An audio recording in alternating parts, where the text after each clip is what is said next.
Vasak- ja parempoolsus on inimeste maailmavaate kirjeldamisel väga sageli kasutatav termin ning tänases poliitilises kõnes antakse sellele skaalale sageli erinevaid tähendusi. Kui me vaatame ajalooliselt, siis vasak- ja parempoolsus tulenes sellest, kummal pool keegi Prantsuse revolutsiooni ajal Rahvusassamblees istus. Vasakul olid revolutsiooni toetajad, paremal kuningamaa. Teisisõnu, vasakpoolsus tähendas liberaalsust ja parempoolsus konservatiivsust.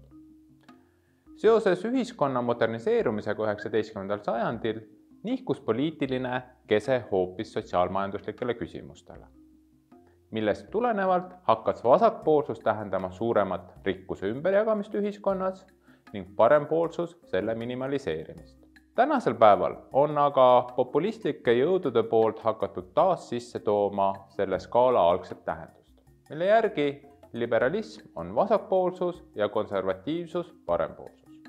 Loomulikult nad hägustavad seda vastavalt sellele, mis on nende poliitilised eesmärgid. Aga vaatame siin nüüd vasak- ja parempoolsust sotsiaalmajanduslikus võtmes. Vasakpoolsus eeldab suuremat ümberjagamist, seades eesmärgiks suuremat ühiskondliku võrdsuse saavutamist. Ümberjagamist peab tegema riik, mistõttu tähendab vasakpoolsus riigi suuremat sekkumist majandusse.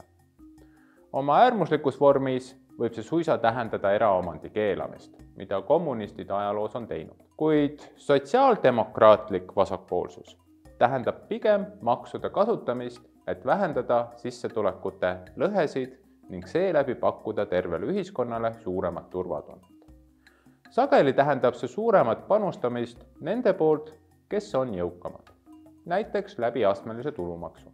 Parempoolsus usub aga turumajanduse võimekusse, et saavutada see optimaalne tasakaal ühiskonnas. Seetõttu tahavad parempoolsed erakonnad minimaliseerida riigi sekkumist majandusse. Jah, kui on turutõrked, siis need tuleb ületada, kuid samas peab see sekkumine jääma minimaalseks, et ei tekiks turu kunstlikku moonutamist. Ja vaatame ka siin erisusi. Liberaalide jaoks on oluliseks aspektiks võrdsete võimaluste loomine ja lähtuvalt nendest võimalustest siis saavutab igaüks selle jõukuse ise. Konservatiivne lähenemine aga seab eesmärgiks säilitada olemasolev sotsiaalne struktuur, mistõttu võrdsus iseenesest ei olegi omaette eesmärgiks.